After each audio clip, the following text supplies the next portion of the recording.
লোটা মঙ্গেশকর হাসপাতালের ভূতের রহস্য। হাসপাতাল মানেই জীবন বাঁচানোর জায়গা, কিন্তু ভারতের এক হাসপাতালে মৃত্যুর পরও কেউ আছে, যিনি প্রতিদিন রাতের অন্ধকারে করিডোরে হাঁটেন। এটাই মুম্বাইয়ের লোটা মঙ্গেশকর হাসপাতালের ভূতের রহস্য। মুম্বাইয়ের ব্রিজ ক্যান্ডি এলাকায় দাঁড়িয়ে আছে এই হাসপাতাল, লোটা মঙ্গেশকর হাসপাতাল। এখানে চিকিৎসা হয়েছে বহু সেলিব্রিটির, আধুনিক সরঞ্জাম আর অভিজ্ঞ ডাক্তারদের জন্য এটা বিখ্যাত। কিন্তু রাত নামলেই বদলে যায় এর পরিবেশ। করিডোরে শোনা যায় চাপা পায়ের শব্দ, আর হাসপাতালের কিছু দরজা রাতের পর বন্ধ করে দেওয়া হয়। প্রথম ঘটনা 1990 এর দশকের এক রাত। এক বৃদ্ধ রোগী গভীর রাতে নার্সকে ডেকে বলে, ওই মেয়েটা আমাকে পানি দিল কেন? নার্স অবাক হয়ে জিজ্ঞেস করল, কোন মেয়েটা? রোগী শান্তভাবে বলল, সাদা শাড়ি পরা এক মহিলা। নার্স চারপাশ খুঁজে দেখল, রুমে কেউ নেই। সিসিটিভি, ওই সময় রুমে কেউ ঢোকেনি। ঘটনার পর থেকে রোগী আর নার্সদের মধ্যে গুজব ছড়িয়ে পড়ল।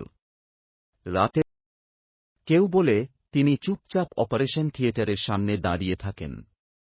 তিনি কে ছিলেন? লোকমুখে শোনা যায়, কয়েক বছর আগে এক মহিলা প্রসবকালীন জটিলতায় অপারেশন টেবিলে মারা গিয়েছিলেন। তিনি ঘণ্টার পর ঘণ্টা ডাক্তার ডাকছিলেন, কিন্তু সময়মতো চিকিৎসা মেলেনি। মনে করা হয়, সেই অসমাপ্ত কষ্ট আর অপূর্ণতা তাকে এই করিডোরে বেঁধে রেখেছে।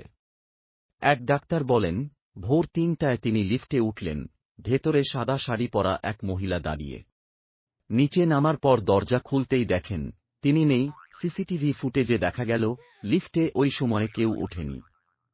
আজও এই হাসপাতালের কিছু অংশ রাতে বন্ধ রাখা হয়। কর্তৃপক্ষ প্রকাশ্যে কিছু বলে না, কিন্তু স্টাফরা জানে, সাদা শাড়ি পরা সেই মহিলা আজও এখানে আছে। তুমি যদি মুম্বাই যাও আর এই হাসপাতালের পাশ দিয়ে যাও, তাহলে একবার খেয়াল করো, হয়তো তোমার পাশ দিয়ে হেঁটে যাবে সেই মহিলা, যিনি আজও মৃত্যুর পর বেঁচে আছেন।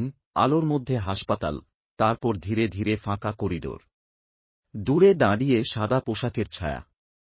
ক্যামেরা জুম ইন আর মিলিয়ে যায়।